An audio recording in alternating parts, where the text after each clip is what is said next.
வணக்கம் பிரஸ், நான் தான் உங்கள் மெக்கானிக். இன்னைக்கு நம்ம எதை பத்தி பார்க்க போறோம்னா ரெனால்ட் குவிட். இது வந்து பாத்தீங்கன்னா லோ பட்ஜெட்ல வந்து கஸ்டமர் வந்து சேல்ஸ் கொடுத்திருக்காரு.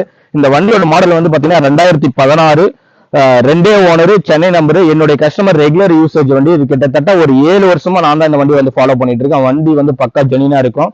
உங்களுக்கு வந்து பாத்தீங்கன்னா ஸ்பீக்கர் முதல் கொண்டு நம்ம மெக்கானிக்கல் ஒர்க் முதல் கொண்டு எல்லாமே நாங்க தான் செஞ்சிருக்கோம். கிட்டத்தட்ட நான் இந்த வண்டி 7 வருஷமா ஃபாலோ பண்ணிட்டு இருக்கேன். இந்த வண்டி வந்து பாத்தீங்கன்னா மார்க்கெட் பிரைஸ் வந்து பாத்தீங்கன்னா கிட்டத்தட்ட ஒரு 3 லட்ச ரூபா 3,4 லட்ச ரூபா வந்து பாத்தீங்கன்னா OLXலயும் சரி டீலர் சைட்லயும் சரி கோட் பண்ணிருக்காங்க. இப்போ நம்ம சைட்ல வந்து பாத்தீங்கன்னா இது 2,70,000 ரூபாய் கஸ்டமர் கோட் பண்ணிருக்காரு. ஆனா நான் முடிஞ்ச அளவுக்கு 2.5 வரையும் என்னால பண்ணி தர முடியும். Immediate sale. யாருன்னா உங்களுக்கு இந்த வண்டி தேவைப்பட்டா என்னுடைய நம்பர் வந்து ஸ்கிரீன்ல கொடுக்குறேன். என்னுடைய நம்பருக்கு வந்து கால் பண்ணுங்க ஃப்ரெண்ட்ஸ். இந்த வண்டியோட பட்ஜெட் வந்து பாத்தீங்கன்னா 2,20,000 ரூபாய் கேட்கறாங்க. இது முடிஞ்ச அளவுக்கு என்னால வந்து ஒரு 2.5 லட்சத்துக்கு பண்ணி தர முடியும். லோ பட்ஜெட்ல வேணுன்றவங்க நம்ம இந்த வண்டியை வந்து என்னுடைய ஸ்கிரீன்ல நம்பர் கொடுத்துருக்கேன். என்னுடைய நம்பருக்கு கால் பண்ணுங்க.